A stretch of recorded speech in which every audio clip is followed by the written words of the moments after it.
Welcome to Email Desk, your trusted source for clear email solutions. Let's get started and make email simple. Airmail is, at its core, any mail or correspondence transported by aircraft, a simple definition for a service that fundamentally revolutionized global communication and commerce. Before its inception, international mail relied on steamships and trains, meaning a letter could take weeks or even months to cross an ocean, but the promise of flight offered a dramatic reduction in that time. The earliest experiments were daring, with the first significant use being balloon post during the 1870-71 siege of Paris to get messages out of the surrounded city.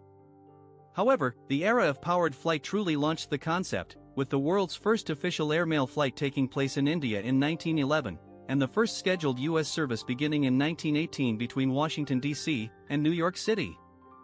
These early services were perilous undertakings. Pilots, often flying in open-cockpit biplanes, were true pioneers who navigated by sight, following rivers and railway lines while battling treacherous weather without modern instruments. The golden age of airmail in the 1920s and 30s was the crucible in which the modern airline industry was forged.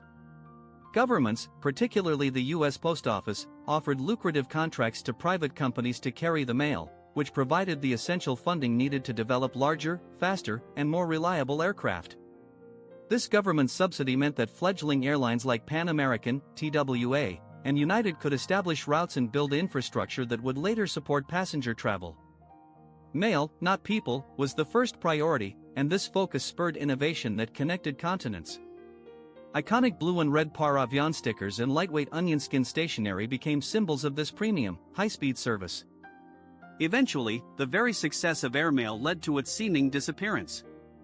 As aviation technology matured and aircraft became the standard for long-distance travel, virtually all international and cross-country first-class mail began to travel by air by default, erasing the need for a distinct, more expensive airmail category.